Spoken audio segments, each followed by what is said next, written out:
but a visual bulletin board of things that you find on the web. So if you look, I see a whole bunch of people like you're following, just like in Twitter or Facebook. It comes in your feed. This is your feed page. But if you go to your icon and you go to boards, you can organize by many different things.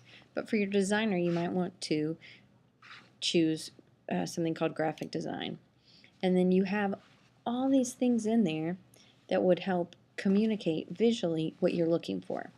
Say you went to a website and you were a wine maker and you were trying to communicate to your designer some other things that you like that other people have done, and you wanted to show them different packaging. This is a great.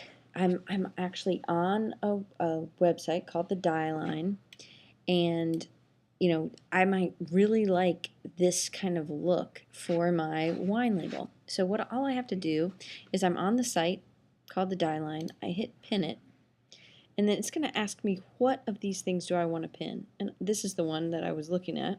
So I say pin this.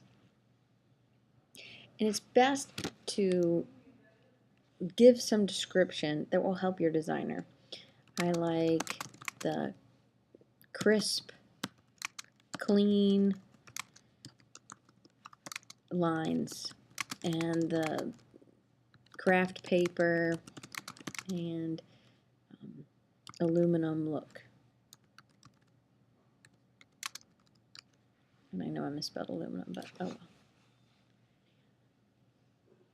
So that's a way to do it. Then your designer can follow you, just like you would follow anybody. And then they could see all of they could go to your board and find the graphic design, and then they would be able to see what you like.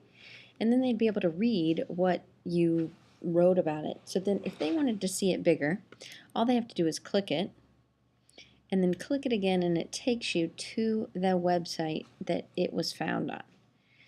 And it might not be at the top, but again, it's somewhere on there. And oh, now I see. That's the picture. So that helps your designer a ton.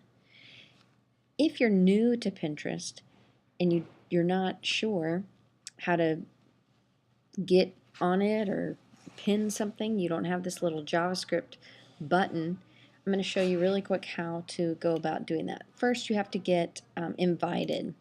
So if you are not, you can get somebody who is to invite you, and it's just as simple as giving them your email address. You do have to have a Facebook or Twitter account to actually use Pinterest, but that's how it goes. Then another thing to actually get this little pin it button is you can go to About and then Pin It button. And a whole bunch of stuff comes up. If you go to the top, they have a video of how to install it as well, but it's really as simple. If you're on a Mac, this is how simple it is. You just quickly drag up your little thing, and then now I have two, and I'll get rid of one later, but that's how easy it is. So now if I was on another website, say I'm going back to this Die Line, and I really liked this, I could pin this, and I could click on the one I just added, and I can pin that as well.